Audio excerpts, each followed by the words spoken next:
কিরে, তোমাকে যত্ন নিতে নিতে আমি নিজের যত্ন নিয়ে ভুলে যাচ্ছি। এই ইমন ভাই এ ভাই, তোর ওই যে সাদা গিরি পাতা জোড়া ছিল না, ওইটা দেখলাম হুসাইনি পাতা খুলে অজ্ঞান হয়ে পড়ে রয়েছে। কি কি করছিস তুই? কোন পাতা খুলাই? হুসাইনের পাতা খোলাই। এই বাড়ির পাশে? হ্যাঁ হ্যাঁ। এ আর ফেলে বুদ্ধি কাজে লেগেছে। ওই দেখ ওখানে একটা পড়ে রয়েছে, আর এটা নিয়ে ভালো একটা খাওয়া দাওয়ার ব্যবস্থা করতে হবে। আর আশেপাশে আছে কিনা দেখ দিনি। এই কিসমিসু নিয়ে আয়, এর একটা ব্যবস্থা করতে হবে।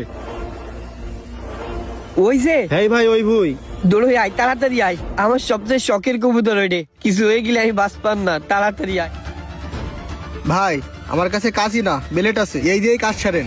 এই এই হুসাইন ভাই, তুই আমার এরম ক্ষতি কেন করলি? এই কি হয়েছে রে, কি হয়েছে? এই তুই নাকি আমার গিরিবাস সাদা কবুতরটা শেষ করে ফেলেছিস। অভিজয় আমার কলে কই? আরে ভাই, এই ভুইটি এখানেই তো পড়েছিল ভাই। এই কই রে, আমার পাতকুলা কোনো কবুতর নেই। নেশা করেছিস নাকি আবাল তাবাল বকতেছিস? এ হুসাইন ভাই, কবুতর নেই মানে তুই মিছে কথা করছিস কে? ওই যে পিছনে সাড়ে রাখিস কবুতর। হ্যাঁ, ওই যে আমাকে সাদা কবুতর বেড়ে কর বলো। এই হ্যাঁ, এই যে তোর কবুতর আমার পাতা খুলে আসে কেন?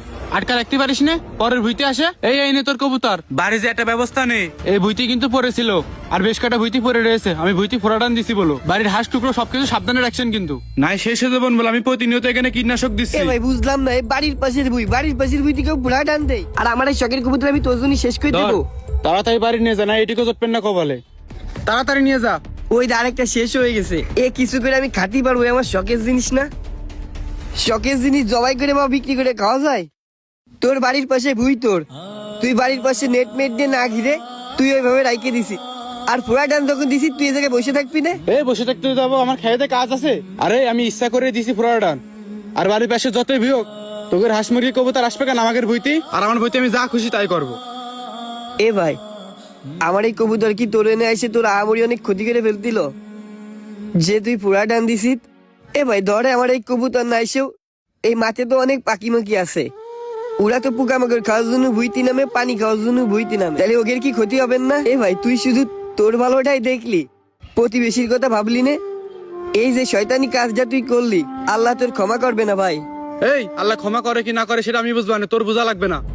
আর তোর কবুতর, ওই বাড়ির কবুতর আজকে দিন ধরে আসতেছে, তাই ইচ্ছা করে সকালে আমি ফোড়াটান দিছি। এইবার আরাম হয়েছে, এইবার তোমাদের শিক্ষা হবে না। তোমাদের একটা শিক্ষা না দিলে হচ্ছিল না, তোমরা ভালো কথা শুনতে চাও না। হ্যাঁ ভাই, আমার অনেক শিক্ষা হয়েছে।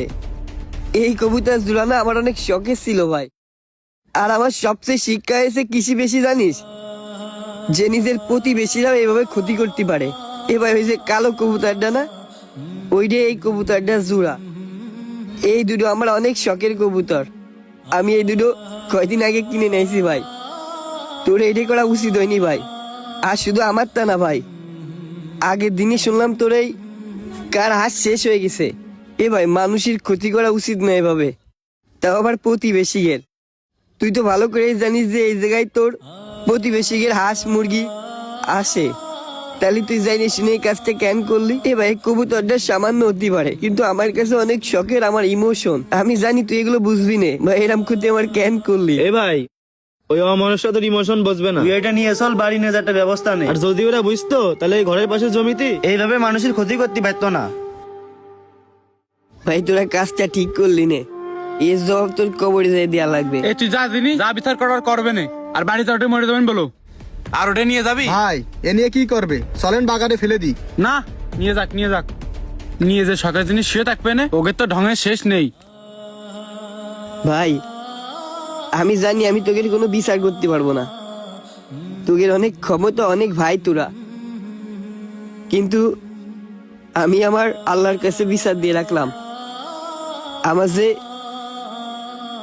শখের কবুতরটা কাড়ি নিয়েছিস নে, আর এই কবুতরটা যদি কিছু হয়ে যায়, আমি জীবনে তোকে ক্ষমা করবো না ভাই।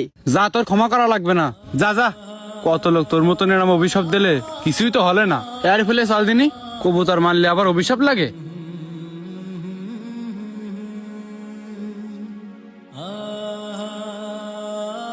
যে গল্প আর যে ভিডিওটা আপনারা আজকে দেখলেন, এই ভিডিওটা তারাই অনুভব করতে পারবে যারা গ্রাম অঞ্চলে থাকে। হ্যাঁ ভাই, আমাদের গ্রাম অঞ্চলে একজন প্রতিবেশীর ক্ষতি আর একজন প্রতিবেশী ঠিক এমন ভাবেই করে। অনেকে আছে প্রতিবেশী হাঁস মুরগি গরু ছাগল আসলে আইডো মেরে দেয়, দিয়ে ঠ্যাং খোড়া করে দেওয়ার চিন্তা করে, অনেক গালিগালাজ করে। আবার অনেক জায়গায় আছে এই ছোট্ট একটা বিষয় নিয়ে গ্যাঞ্জাম মারামারি কাটাকাটি মামলা কত কিছু না হয়ে যায়। কিসের জন্য? একটা অবলা জাতের জন্য, অবলা প্রাণীর জন্য, যারা মানুষের কথা বুঝতে পারে না, কোনটা ভালো কোনটা খারাপ যারা অনুভব করতে পারে না। হ্যাঁ ভাই, সামান্য একটা অবুঝ প্রাণীর জন্য আমরা প্রতিবেশীর সাথে বছরের পর বছর কথা না বলে কাটিয়ে দিচ্ছি, প্রতিবেশীর খারাপ সে আসতেছি। ভাই আসলে কি এই বিষয়গুলা নিয়ে ঝগড়া করে, এই বিষয়গুলা নিয়ে কথা বন্ধ রেখে আমরা কি ভালো কাজ করতেছি? আসলে কি আমরা প্রতিবেশীর ক্ষতি করে প্রতিবেশীর ক্ষতি সে নিজেরা ভালো আছি? আসলে কি শয়তানি করে এই যে প্রতিবেশী জিনিসের ক্ষতি করলে আমাদের কোনো বিচার হবে না? আমাদের সৃষ্টিকর্তা কি এইগুলার জন্য কোনো শাস্তি রাখেনি? আমাদের কাছ থেকে এই শয়তানি করার জবাব সে নিবে না? ভাই যদি আপনার আমার ধারণা হয়ে থাকে যে এরা তো অবুঝ প্রাণী, এদের মারলে কোনো জবাব দেওয়া লাগবে না, তাহলে ভুল করতেছেন। ওদের গায়েও ব্যথা আছে, ওদেরও ব্যথা লাগে। সর্বপ্রথম তো যে অবুঝ প্রাণীটাকে আপনি আগালেন তার দেওয়া অভিশাপ আল্লাহর কাছে কবুল হবে আর আল্লাহ আপনার কাছে অবশ্যই জবাব চাবে। তারপরে আসি যে প্রতিবেশী বা যে মানুষটার ক্ষতি করলেন, যে মানুষটার শখের জিনিস আপনি নষ্ট করলেন, এর জবাবও আপনাকে দেওয়া লাগবে। তো যাই হোক ভাই, অনেক কথা বলে ফেলছি, এত কথা বলা লাগে না, বোঝার জন্য অল্প কথাই যথেষ্ট, আর বুদ্ধিমানরা এতটুকুতেই বুঝে ফেলবে। ভিডিওটা ভালো লাগলে অবশ্যই শেয়ার করে দিবেন। আপনাদের একটা শেয়ারে যে মানুষগুলো এই ধরনের কাজ করে, তারা যদি এই ভিডিওটা দেখে ভালো পথে আসে তাহলে আলহামদুলিল্লাহ, ধন্যবাদ।